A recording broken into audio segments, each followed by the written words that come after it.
سلطان نورالدین کا جب زمانہ تھا، ان کا پائے تخت شام میں تھا، مدینے کے گورنر کوئی اور تھے۔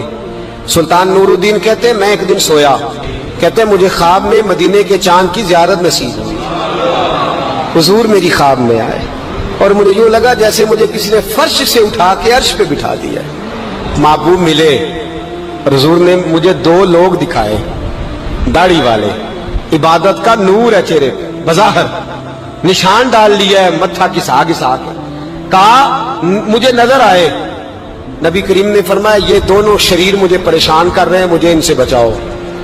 جو نبی وہاں آ کے اطلاع دے سکتے ہیں وہ اپنا دفاع بھی کر سکتے ہیں، اور اللہ تبارک و تعالیٰ اپنے نبی کی مدد کے لیے فرشتے بھی بھیج دیتا ہے۔ حضور با اختیار ہے، لیکن حضور امت سے کام لینا چاہتے ہیں۔ نبی پاک امت سے بولے تو صحیح، ہم دینا بھی چاہتے ہیں کہ نہیں؟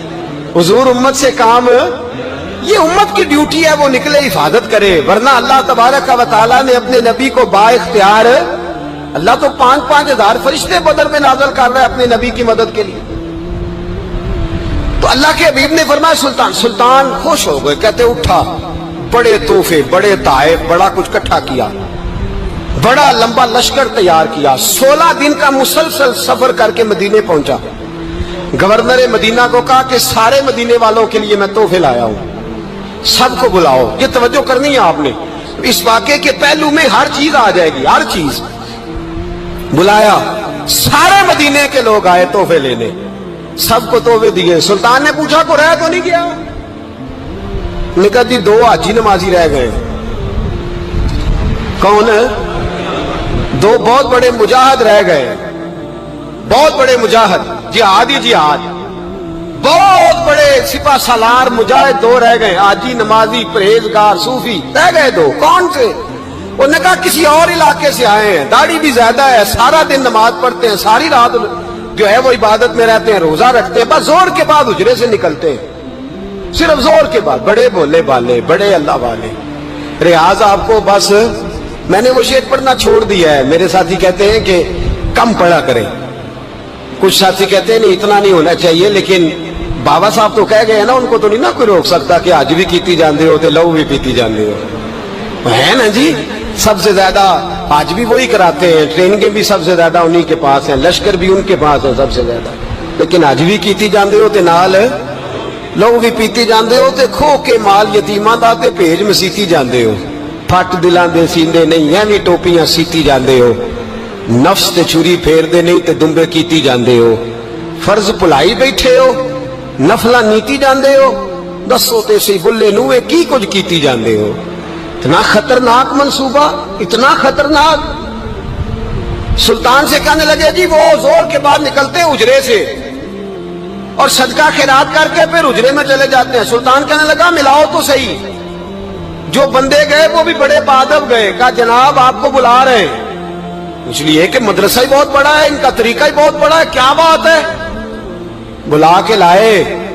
سلطان نے دیکھا تو سلطان کی آنکھیں کھل گئی، کہنے لگے یہ تو وہ 2 ہیں جو مجھے حضور نے خواب میں دکھائے ہیں۔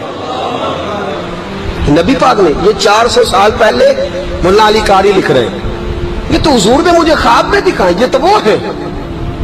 اللہ اکبر۔ میں اکثر کہتا ہوں ہمارا کسی کے ساتھ کوئی ذاتی جھگڑا نہیں، اللہ جانتا ہے، بڑی جلدی مر جانا ہے۔ ہاں کچھ لوگ زیادتی کرتے ہیں دین کے معاملات، میری سرکار کے بارے میں زیادتی کرتے ہیں تو ان سے دل بھر جاتا ہے، ان سے تکلیف پہنچتی ہے، ان سے اذیت ہوتی ہے، ورنہ خون کے آنسو دل روتا ہے۔ امت کو ایک ہونا چاہیے، امت کو، لیکن امت اس وقت ایک ہوگی جب نبی پاک کے گنبد کے سائے میں ایک ہوگی، جب رسول اللہ کے گنبد کی ہریالی میں امت ایک ہوگی۔ میرے حبیب پاک علیہ السلام، یہ تو 2 مجھے حضور نے دکھائے ہیں۔ سلطان کہنے لگا باندھو ذرا کس کے انہیں، ان کے گھر کی تلاشی لینی ہے۔ ان کو باندھ کے سلطان گھر گئے تو گھر کے اندر کچھ بھی نہیں، بس صدقہ خیرات کا سامان ہے، قرآن پاک ہے، کتابیں ہیں، تفسیریں۔ جب اٹھائی نا چٹائی تو نیچے سرنگ نکلی ہوئی ہے، جب اس کے اندر لوگ گئے تو وہ سرنگ حضور کے روزے تک پہنچی ہوئی ہے۔ تو کس ارادے سے آئے؟ سلطان نے جا کے تلوار تھامی، کہا تمہاری گردنیں اڑا دوں گا، بتاؤ کیسے آئے ہو؟ تو انہوں نے کہا ہم تو عیسائی ہیں، ہمیں عیسائیوں نے بھیجا ہے۔ اور ہم اس ارادے سے آئے ہیں کہ ہم حضور کے جسم اقدس کو نکالیں گے، کسی اور جگہ لے جائیں گے۔ سلطان نے بات سنی تو چیخ نکلی، اللہ اکبر کا۔ اس نے کہا عیسائیوں نے کیا سمجھا ہے رسول اللہ کے غلام مر گئے؟ تم نے کیا سمجھا ہے نعرہ رسالت کی آواز کمزور ہو گئی ہے؟ تم نے کیا سمجھا ہے درود و سلام کے سوتے خشک ہو گئے ہیں؟ تم نے کیا سمجھا ہے مدینے پر جان دینے والے کوئی نہیں؟ آپ نے فرمایا سازش کرتے ہو بے ایمانو، اندر چھپ کے وار کرتے ہو، طاقت ہے تو سامنے آؤ۔ مسلمانوں کا ایک ایک بچہ مدینے کی حرمت پر قربان ہو جائے گا۔ مدینہ منورہ کی حرمت پر مسلمان اپنی دھجیاں بکھیر دیں گے، اولادیں قربان کر دیں گے، لیکن کسی کافر کو بھی رسول اللہ کی بے ادبی کی اجازت کبھی نہیں دیں گے۔ سلطان نے پکڑا، قتل کیا، پھر سلطان نے ان کو کاٹا، آگ میں جلایا اور فرمایا مسلمانوں، ہر حاجی نمازی دیکھ کر، ہر دعوت دینے والا دیکھ کر ادھر بفر نہ جایا کرو، پہلے دیکھ لیا کرو اس کے سینے میں مصطفیٰ کا پیار بھی ہے کہ نہیں، اس کی باتوں سے عشق رسول کی خوشبو بھی آتی ہے کہ نہیں، اس کا لب و لہجہ نبی پاک کی ادب والا بھی ہے کہ نہیں، اس کے انداز، اس کے اعتبار رسول اللہ کا پیار بھی بتلاتے ہیں کہ نہیں۔ میں بلبل خوش لہجہ گلزار نبی ہوں، میٹھی میری باتیں ہیں کیونکہ نمک خار نبی ہوں۔ دیکھو دیکھو یہ رسول اللہ صلی اللہ علیہ وسلم کا فرما بردار۔ ایک اور بھی سازش ہوئی رافضیوں نے کی، انہوں نے بھی 2 بندے ایک دفعہ بھیجے تھے، وہ بھی کھودنے لگے، کدھر آئے ہو؟ پکڑے گئے تو کہنے لگے حضرت ابو بکر حضرت عمر کا جسم نکالنے آئے تھے، معاذ اللہ تعالی۔ لیکن میرے رسول نے یہ حرکت بھی کرنے کی اجازت نہ دی۔ سلطان نور الدین کہتے ہیں یہ کام کر کے جب میں واپس لوٹا جا کے سویا تو مجھے پھر حضور کی زیارت نصیب ہوئی، مجھے مدینے والے محبوب کا پھر دیدار نصیب ہوا۔ حضور خواب میں آئے، فرمایا حبیب نے بتایا کچھ نہیں، بولے کچھ نہیں، بس مجھے دیکھتے جاتے تھے اور مسکراتے جاتے تھے۔ سلطان نے چاروں جانب کھدوا کے نا خندق، اس میں سیسا ڈلوا دیا، دیواریں پکی کرا دی، کوئی کھودنا بھی چاہے تو پہنچ نہ سکے۔ کہتے ہیں حضور دیکھتے جاتے، مسکراتے جاتے، اور جب میرے نبی میری طرف دیکھ کے مسکراتے تو مجھے یوں لگتا اللہ نے میرے لیے جنت کے سارے دروازے کھول دیے۔ مجھے یوں لگا جیسے جنت کی حوریں مجھے سلامی دینے آئی، مجھے یوں لگا جیسے فرشتے جھونکا آئے ہیں اور مجھے کہتے ہیں کیا تیرا مقدر ہے، کیا تیرا نصیبہ ہے، کیا تیری بات ہے۔ صلاح الدین ایوبی، مسلمانوں پہ ظلم ہوا، فلسطین میں آگ لگی اور پورے فلسطین کی گلیاں خون سے بھر گئیں۔ ایک دن کے اندر 70,000 مسلمان قتل ہوا۔ گھوڑوں سے سڑکوں پہ چلا نہیں جاتا تھا، گھوڑے پھسلتے تھے، اتنا خون تھا، اور کچی سڑکیں تھی، اتنا خون تھا، پہلے کچی زمین نے خون پیا، پھر خون اس سے باہر آیا، پھر بھی اتنا سخت 70,000 آدمی قتل ہوا۔ صلاح الدین ایوبی کون تھے؟ میرے غوث اعظم جیلانی کے مدرسے کے طالب علم تھے۔ جامعہ نظامیہ مدرسہ، یہ مدرسے ہیں جنہوں نے دین کے مجاہد پیدا کیے، مدارس ہیں جنہوں نے دین کے مجاہد پیدا کر کے پوری دنیا کے اندر پھیلائے ہیں۔ مدارس کے اندر دہشت گردی آئی، میں اختلاف نہیں کرتا، لیکن ابھی بھی مدرسے ہیں جن مدرسوں سے رسول اللہ کے دین کا سچا درس دیا جاتا ہے، امن، پیار اور محبت کی فضا کو عام کیا جاتا ہے وہ مدارس، اور انشاءاللہ قیامت کی صبح تک وہ مدرسے قائم رہیں گے۔ صلاح الدین ایوبی مدرسے کے طالب علم ہے، مدرسے کا، لیکن مدرسہ اس کا تھا جو ساتھ درویش بھی تھا۔ صلاح الدین ایوبی اکیلا اپنے دوستوں سے کہنے لگا مسلمانوں کی مدد چند سالوں میں نکلو مدد کریں۔ انہوں نے کہا تیرے نکلنے سے کیا ہوگا؟ کہنے لگا میں نے نہیں نکلنا، میرے اللہ نے میری مدد کرنی ہے، میرے اللہ نے میری اٹھ باندھ کمر، کیا ڈرتا ہے پھر دیکھ خدا کیا کرتا ہے، اور میں مجھے نکلنے دے، اللہ میری مدد کرے گا۔ تھوڑا تھوڑا کر کے فوج جمع کی، کوشش کی۔ چند سالوں کے بعد اسی جگہ جہاں مسلمانوں کا خون بہا تھا، اللہ نے اسلام کا جھنڈا پھر سے بلند کر دیا۔ صلاح الدین ایوبی فاتح بن کے مسجد اقصی کے دروازے پہ کھڑا ہے۔ چند سال گزرے، عیسائیوں کا اپنا وہ ظلم ابھی یاد ہے، اور عیسائی سارے لیڈر کہتے ہیں تیاری کر لو، اب ہمارے بچے کاٹے جائیں گے، عورتیں بیوہ ہوں گی، گردنیں کٹیں گی، اب دیکھنا جتنا خون ہم نے بہایا تھا مسلمان اس سے دگنا بہائیں گے۔ صلاح الدین ایوبی گھوڑے پہ کھڑے ہیں اور پوچھتے ہیں او عیسائیوں بتاؤ تمہارے ساتھ کیا کروں؟ گردنیں جھک گئیں، جواب کوئی بھی نہیں۔ کہا تم نے 70,000 مسلمان ایک دن میں مارا تھا، بولو تمہارے ساتھ کیا کروں؟ تم نے ایک دن میں مسلمان یوں کاٹے جیسے گاجر مولی کاٹی جاتی ہے، بولو کیا کروں؟ عیسائی کہنے لگے ہمیں اپنے ظلم یاد ہے، تشدد یاد ہے، بربریت یاد ہے، تو بہتر جانتا ہے تو نے کیا کرنا ہے۔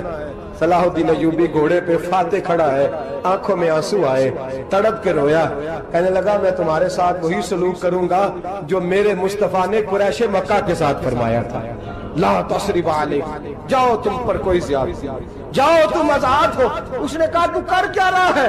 کہنے لگا میں کیا کروں، میں اس محمد کا ماننے والا ہوں جس نے معاف کرنا سکھایا ہے صلی اللہ علیہ وسلم، میرے پیروں میں زنجیر ہے رسول اللہ کی غلامی کی، جاؤ تم آزاد ہو۔ اس نے کہا تم آزاد ہو، لوگوں نے کلمہ پڑھنا شروع کر دیا، اشہد ان لا الہ الا اللہ واشہد ان محمدن عبدہ۔ سارے قبیلے کے کچھ نہ کچھ لوگ مسلمان، ایک قبیلہ رہ گیا مسلمان نہیں ہوتا۔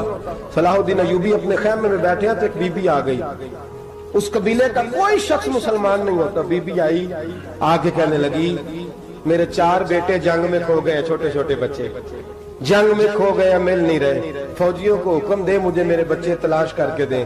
صلاح الدین ایوبی نے جھٹ پٹ سر پہ امامہ باندھا، نیزہ پکڑا، سینے بند باندھا، اپنے جبے کو سمیٹا اور باہر کہنے لگی تو کدھر جا رہا ہے؟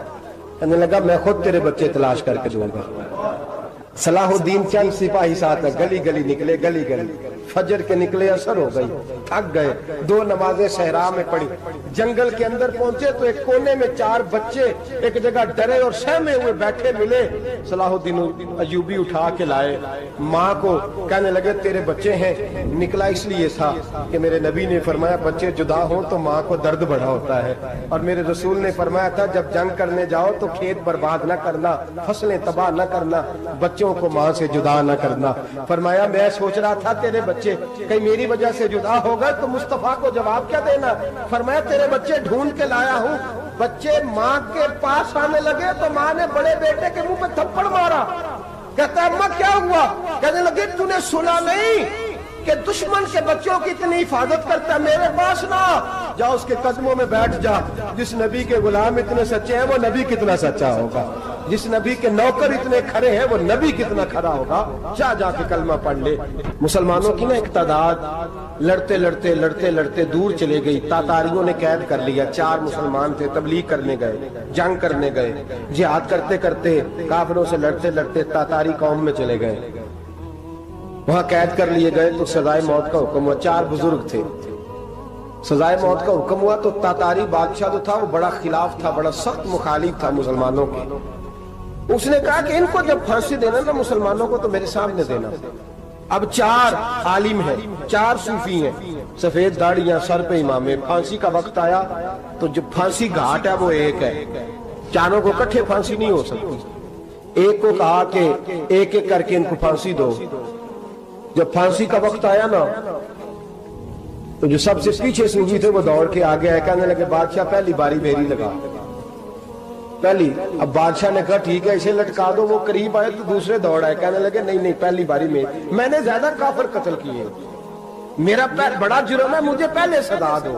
ان کو پھانسی دینے لگے تو تیسرے آ گئے، کہنے لگے نہیں یہ تو میرا قتل کرتا تھا، رستے میں بتایا کرتا تھا، ڈھونڈ کے میں بتلاتا تھا کہ یہاں زیادہ تعداد ہے، مجھے پہلے پھانسی دو۔ تیسرے کے ساتھ بات ہو رہی تھی تو چوتھا دوڑا آیا، کہنے لگا یہ رستے بتاتا تھا، یہ تبلیغ کرتا تھا، یہ سارا کچھ کرتا تھا، لیکن کہا یہ کہتے تھے چلو واپس چلتے ہیں، میں جانے نہیں دیتا تھا، میں کہتا تھا اور کافر مارنے اور علاقے فتح کرنے، میرا جرم بڑا ہے، مجھے پہلے پھانسی دو۔ بادشاہ کہنے لگا مجھے 35 سال ہو گئے حکومت کرتے، بڑی دنیا کو پھانسی دی ہے، لوگ تو ایک دوسرے کو دھکے دیتے ہیں کہ پہلے تو جا پہلے تو جا، اور تم کیسی قوم ہو کہ ایک دوسرے پہ قربان ہو رہے ہو۔ کہنے لگا تم ایک باپ کی اولاد ہو، جاگ رہے آپ لوگ؟ تاتاری بادشاہ، کافر بادشاہ، اسلام کی مخالفت کر دیں، ایک باپ کی اولاد ہو کا نہیں، ایک قبیلے کے رہنے والے ہو کا نہیں، ایک ملک کے رہنے والے ہو نہیں۔ اس نے کہا رشتہ کیا ہے تمہارا، رشتہ کیا ہے؟ تو بول کے کہنے لگے خدا ایک ہے، نبی ایک ہے، خدا ایک ہے اور نبی منفعت ایک ہے اس قوم کی، نقصان بھی ایک ہی سب کا نبی، اللہ بھی، قرآن بھی ایک، کیا ہی اچھا تھا ہوتے اگر مسلمان بھی ایک، یوں تو سید بھی ہو، مرزا بھی ہو، افغان بھی ہو، تم سبھی کچھ ہو، بتاؤ کہ مسلمان بھی ہو۔ فرمایا ہمارا اللہ ایک ہے، نبی ایک ہے، تو کہا پھر ایک دوسرے پہ جان کیوں دیتے ہو؟ فرمایا ہمارے نبی نے ہمیں بھائی بھائی بنا دیا ہے، بھائی کا دل نہیں کرتا اس کی آنکھوں کے سامنے بھائی چلا جائے، ہمارا دل نہیں کرتا پہلے مجھے دے، پہلے مجھے دے۔ بادشاہ کہنے لگا تمہارا جذبہ مجھے متاثر کر گیا، جاؤ میں تم چاروں کو آزاد کرتا ہوں، تمہیں آزاد کرتا ہوں۔ میرے دوستو یہ رنگ تھا، دیکھیں نا، یہ اس دھرتی نے نظام دیکھا ہے نا، اس فلک نے پہلی بار دیکھا، اس زمین نے پہلی بار، اور میرے حضرت صاحب فرمایا کرتے تھے زمین تڑپ کے روئی، اس نے پہلی دفعہ دیکھا۔ احد کا میدان ہے، 3 صحابہ تپتی ہوئی زمین پہ زخموں سے چور چور پڑے ہیں۔ حضرت انس بن نضر رضی اللہ تعالیٰ عنہ پانی کا پیالہ لے کے پہنچے، ایک زخمی سے کہا تجھے پانی پلانا ہے، تو کہنے لگا میرے زخم تھوڑے ہیں، وہ جو ساتھ پڑا ہے اس کے زخم گہرے ہیں، پہلے اسے پانی پلا دے، جا اسے دے دے۔ اس کے پاس پہنچے تو وہ کہنے لگا وہ مجھ سے پہلے گرا تھا، اس کا زخم زیادہ گہرا ہے، اسے پانی پلا۔ تیسرے کے پاس گئے تو کہنے لگا چوتھا تڑپ زیادہ رہا ہے، اس کی عمر زیادہ ہے، میں تو جوان ہوں برداشت کر لوں، بڑھاپے کی وجہ سے نڈھال ہو گیا ہے، پہلے اسے پانی پلا۔ چوتھا کہنے لگا 5ویں کے پاس جا، 5واں کہنے لگا 6 کے پاس جا۔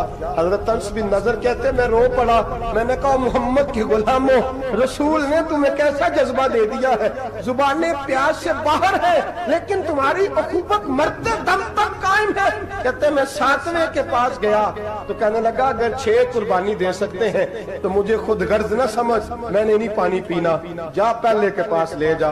کہتے میں پہلے کے پاس آیا تو روح پرواز کر گئی، دوسرے کے پاس آیا تو روح پرواز کر گئی، میں 7ویں تک آیا تو انتقال کر گئے۔ کہتے ہیں پانی کا پیالہ میں نے اٹھایا اور میں نے زمین پہ رکھا تو میں نے کہا پانی گوا رہنا، محمد کے غلام مر تو جاتے ہیں پر ایک دوسرے کا خیال بڑا رکھا کرتے ہیں، گوا رہنا یہ مر جایا کرتے لیکن ایک دوسرے کا درد۔ میرے دوستو لٹا ہوا برما، روتے ہوئے مسلمان، سسکیاں اور آہیں لیتی ہوئی مائیں پوچھتی ہیں اے خاصا اے خاصان رسول، وقت دعا ہے، امت پہ تیری آ کے عجب وقت پڑا ہے، وہ دین جو بڑی شان سے نکلا تھا وطن سے، پردیس میں وہ دین آج غریب الغربا ہے، فریاد ہے اے کشتی امت کے نگہباں، بیڑا یہ تباہی کے قریب آن لگا ہے۔ اور کیا خوبصورت جملے کہے تھے کہ نبی پاک صلی اللہ علیہ وسلم نے، حضور نے فرمایا تھا میرا مومن ایک جان کی طرح ہوتا ہے، ایک جان کی طرح ہوتا ہے، ایک کو تکلیف ہو جسم کے ایک حصے کو، سارا حصہ پریشان ہوتا ہے۔ فرمایا یہ ایک مکان کی طرح ہے، ایک اینٹ دوسری اینٹ کو مضبوط کرتی ہے، فرمایا یہ مضبوط لوگ ہیں، یہ مضبوط لوگ۔ حضرت عمر فاروق کا زمانہ ہے، ایک آدمی نے سیری بھیج دی ایک گھر میں بطور تحفہ، قحط کا زمانہ تھا، گوشت ملتا نہیں تھا، جانور، ایک آدمی نے سیری بھیج دی ایک آدمی کے گھر میں۔ اس نے کیا کیا؟ اس نے اپنی بیوی سے کہا ہماری تو خیر ہے، ساتھ والا پڑوسی زیادہ غریب ہے، ادھر نہ بھیج دے، یہاں گندم امیر شہر کی ہوتی رہی خراب اور بچی کسی فقیر کی فاقوں سے مر گئی، کہا ساتھ والے پڑوسی کے گھر سے میں کئی دنوں سے بھوک کی آوازیں وہاں بھیج دے۔ اس کے گھر گئی تو اس کی بیوی شوہر کو مشورہ دیتی ہے، کہتی ہے میرے بچے تو دلیر ہے، ساتھ والے کے چھوٹے ہیں، وہ گزارا نہیں، ادھر نہ بھیج دے۔ ادھر گئی، ایک روایت ہے 7 گھر، ایک روایت ہے 21 گھر، 21 گھروں میں گھومتی ہوئی وہ سری پھر پہلے کے گھر میں آ گئی اور پہلا صحابی کہنے لگا صرف تو نے ہی محمد کا کلمہ نہیں پڑھا، باقی 20 نے بھی پڑھا ہوا ہے، صرف تو نے ہی رسول اللہ سے یہ درس نہیں لیا، باقیوں نے بھی لیا ہے، اور صرف تیرے اندر ہی جذبہ اظہار نہیں، تو ہی صرف مسلمانوں سے پیار نہیں کرتی، سارے ہی پیار کرتے ہیں۔ وہ سری پھر آ گئی ہے، اب کیا کرنا ہے؟ اب کیا کرنا ہے؟ امام نبوی نے لکھا ہے، وہ کہنے لگی کرنا کیا ہے، پکاؤں گی میں اور کھائیں گے 21 گھر، پھر بھی اکیلے نہیں کھائیں گے، پکاؤں گی میں اور کھائیں گے 21 گھروں کے مطابق شوربہ پکا، اور پھر برتن میں ڈال کے وہ بی بی ایک ایک گھر کا دروازہ کھٹکھٹاتی ہے، کہتی ہے مصطفیٰ کے غلاموں نکلو باہر اور کھاؤ، اس لیے کہ جس نبی نے مجھے پیار کا حکم دیا اسی نے تمہیں بھی پیار کرنا سکھایا ہے، یہ رنگ چشم فلک نے سکھایا ہے۔